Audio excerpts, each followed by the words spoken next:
आज शिवसेनेच्या माध्यमाने आमचे आमदार निलेशजी राणे यांच्या माध्यमाने एक विशेष ट्रेन कोकणामध्ये आज सोडण्यात आली। नारायण राणे साहेब स्वतः या कार्यक्रमाला उपस्थित होते।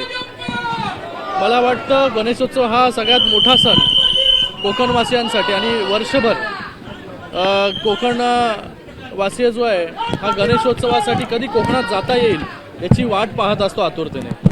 आणि अशा परिस्थितीमध्ये सगळ्यांनाच कोकणामध्ये जायचं असतं, पण तिकीट मिळेल का, बसचं ट्रेनचं तिकीट मिळेल का, अशा तो ह्याच्यामध्ये असतो विवंचनेमध्ये। त्याच्यावरती उत्तर म्हणजे आज शिवसेना एक्सप्रेस निलेशजी राणे यांच्या माध्यमाने 1400 कोकणवासियांना जे एका ट्रेनमधून कोकणामध्ये आज सोडण्यात आलं। मला वाटतं त्यांच्या चेहऱ्यावरचा हावभाव, त्यांच्या चेहऱ्यावरचा आनंद आपण पाहिला असेल की किती आनंदपूर्ण परिवारासकट जे आहे हे सगळ्यांना आपापल्या मूळ गावी जे आहे ते जाता येतं, तिथे गणेशोत्सव साजरा करण्यात येतो। आणि शिवसेना हे गेले अनेक वर्ष जे आहे हे करत आलेली आहे। 80% समाजकारण आणि 20% राजकारण हा समाजकारणाचा भाग आहे। कालही माझ्याही मतदारसंघातून आम्ही 950 बसेस जे आहेत ते कोकणामध्ये सोडल्या। पूर्ण मुंबईमधून मला वाटतं माननीय मुख्य नेते एकनाथजी शिंदे साहेबांच्या नेतृत्वाखाली शिवसेनेने 5000पेक्षा जास्त बसेस जे आहे या कोकणामध्ये या 1-2 दिवसामध्ये जे आहेत ते आपण सोडतोय। आणि आज या ट्रेननी लोक जात आहेत, ट्रेननी सुखरूप पोचतात, लवकर पोचतात आपापल्या गावी। तर मी निलेशजी राणेंचं खूप खूप या ठिकाणी धन्यवाद व्यक्त करतो की त्यांनी हा उपक्रम जो आहे तो दरवर्षी मला वाटतं तो उपक्रम अशा प्रकारचा करत असतात। आणि आज शिवसेनेच्या माध्यमाने हा उपक्रम केला, त्यांचे पुन्हा एकदा मनपूर्वक धन्यवाद व्यक्त करतो। साहेब, प्रवास तर सुख तर होतो आहे, आपण आपल्या माध्यमातून केलेला आहे, मात्र खड्ड्यांचं विघ्न हे काही कमी झालेलं नाहीये। बघा, मला वाटतं जो महामार्गाचा विषय आहे हा मॅक्झिमम जो आहे महामार्ग पूर्ण झालेला आहे। माननीय गडकरीजी याच्यावरती स्वतः लक्ष देऊन आहेत। आणि आता पावसा पाण्याचा जो आहे तो विषय असतोच, पण मला वाटतं हा महामार्ग जो आहे हा लवकरात लवकर 100% जो आहे तो पूर्ण होईल। या गणेशोत्सवात अनेक राजकीय नेते एकत्र येताना पाहायला मिळत आहेत, ज्यासाठी त्यांनी हा उत्सव साजरा केला त्यानुसार ठाकरे बंधू हे देखील एकत्र येत आहेत, याकडे आपण कसं पाहता? बघा, सणासुदीला सगळे लोक आपापल्या आप्तेष्टांच्या घरी नातेवाईकांच्या घरी जे आहे ते जात असतात। चांगलं आहे, या निमित्ताने का होईना कोण ना कोणतरी कोणाच्या तरी घरी जात आहे। पण युतीची चर्चा ही देखील रंगताना पाहायला मिळते या एकूणच। आता बघा, कोण कोणाशी युती करेल त्याच्यावरती मी बोलू शकत नाही। कोण कोणाशी युती करणार आहे तुम्हाला त्याला विचारावं लागेल। आमचं जे आहे आमचं ठरलेलं आहे अगोदरच महायुतीचं। राहुल गांधी नंतर दोन्ही ठाकरे बंधूंनी मतचोरीच्या आरोपांवरनं एकूणच विरोधकांकडनं रांगवलं। बघा, आता राहुल गांधींना बिहार इलेक्शन जे आहे हे हारणार आहे हे समोर दिसतंय। जसं लोकसभेमध्ये संविधान खतरे में हे फेक नरेटिव्ह पसरवण्याचं काम केलं, तसंच फेक नरेटिव्ह आता देखील बिहारच्या इलेक्शनच्या पार्श्वभूमीवरती पसरवण्याचं काम जे आहे ते चालू आहे। कारण की त्यांना माहिती आहे तिथे NDAचाच मुख्यमंत्री जो आहे तो बनणार आहे, तिथे जो आहे तो कुठला काँग्रेसचा किंवा कुठल्या दुसऱ्या पक्षाचा बनणार नाही। म्हणून या अगोदरच जे आहे ते रडगाणं सुरू केलेलं आहे आणि त्याच्याबरोबर बाकी लोकांनी सुरात सूर मिसळण्याचं काम केलेलं आहे। जरांगे पाटील हे मोर्चा घेऊन खरं तर मुंबईत येत आहेत, 2 दिवसाचा अल्टिमेटम दिलेला आहे। हैदराबाद गॅजेट हे मान्य करावं सरकारने आणि लागू करावं अशी मागणी। बघा, सरकारने मराठा आरक्षणाविषयी नेहमी जे आहे ती गांभीर्याने हा विषय घेतलेला आहे। शिंदेसाहेब जेव्हा मुख्यमंत्री होते तेव्हा देखील विविध विषय जे आहेत हे शिंदेसाहेबांनी या सरकारने मार्गी लावलेले आहेत आणि जे काही विषय राहिलेले असतील ते येणाऱ्या काळामध्ये मार्गी लागतील। व्हिजन डॉक्युमेंटरी संदर्भात आज खरं तर 2 बैठका पाहायला मिळाल्या। मुख्यमंत्र्यांनी वेगळी बैठक घेतली, उपमुख्यमंत्री आणि आपल्या पक्षाच्या मुख्य नेत्यांनी वेगळी बैठक घेतली, त्यावरनं विरोधक म्हणतात की दोघांमध्ये समन्वय नाही म्हणून। याला काय उत्तर देणार? आता दोघं जे आहेत ते काम करतायत पूर्ण स्पीडने, दिवस रात्र जे आहे ते आपल्याला मुख्यमंत्री असतील उपमुख्यमंत्री असतील ते तुम्हाला फील्डवरती दिसतात, कधी बैठक घेताना दिसतात, पण जे टीका करतायत ते कुठे बसून टीका करतायत याचा देखील लोकांनी आणि तुम्ही विचार केला पाहिजे। घरात बसून टीका करणं जे आहे ते सोपं असतं, फील्डवरती उतरून काम करणं कठीण असतं। म्हणून लोकांनी जे काम दिलेले ते पूर्ण चोखपणे काम करण्याचा प्रयत्न जो आहे हा मुख्यमंत्री आणि उपमुख्यमंत्री दोघंही करतायत।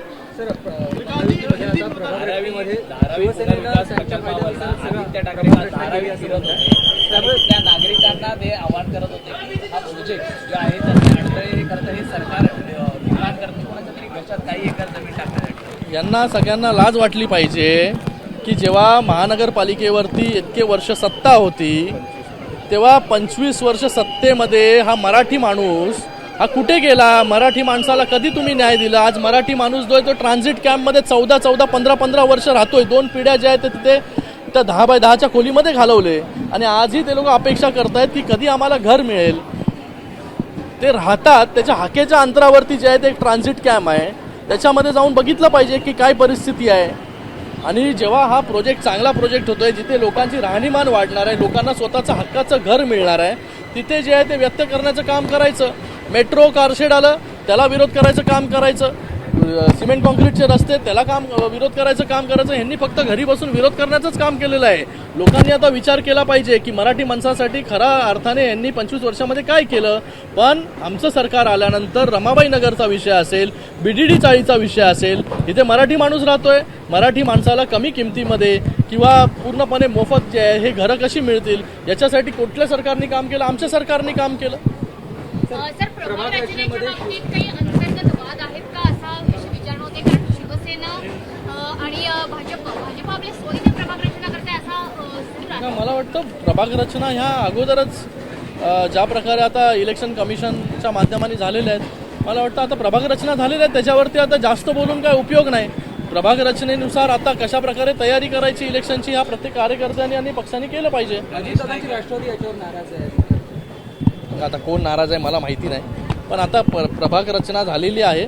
प्रभाग रचनेमधून ज्या प्रकारे सरकार काम करतं आहे, महायुतीचं सरकार महाराष्ट्रामध्ये काम करतं आहे आणि clear cut mandate landslide victory जी आहे ही महायुतीला विधानसभेमध्ये दिलेली आहे. तशीच लँडस्लाईड विक्ट्री महायुतीला जी आहे ती ह्याही महानगरपालिकेच्या निवडणुकीमध्ये मिळेल. ठाण्यामध्ये गणेश नाईकांकडनं ज्या पद्धतीने जनता दरबार घेऊन अप्रत्यक्षरित्या शिवसेनेला डिवचण्याचा प्रयत्न केला, काय असं काही होत नसतं या सगळ्या गोष्टीने. चोलोरीच्या भूमिका या त्यांच्या पदाधिकाऱ्यांकडनं बघा, आम्ही महायुतीचे कार्यकर्ते आहोत.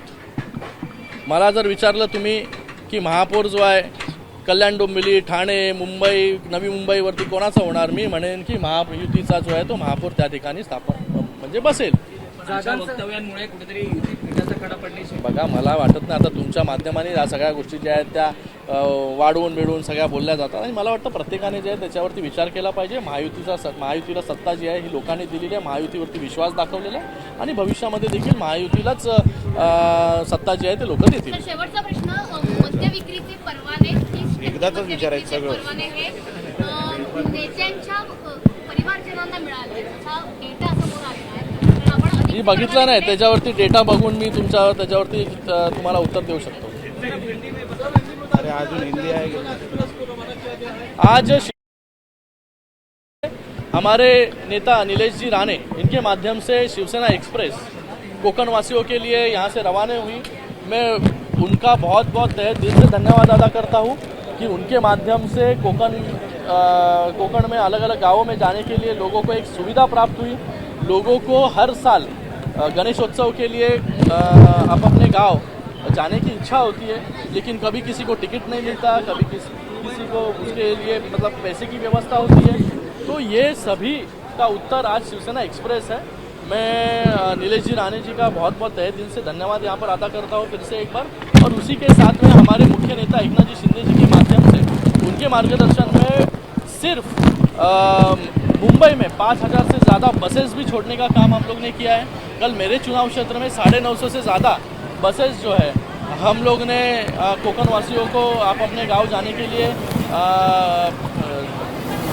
व्यवस्था उसकी की थी. तो मुझे लगता है कि कोकण वासियों के लिए अच्छी व्यवस्था शिवसेना के माध्यम से हर साल यहाँ पर हो रही है. और आज शिवसेना एक्सप्रेस यहाँ से शुरू हुई है. हर साल इसकी संख्या जो है बढ़ती जाएगी.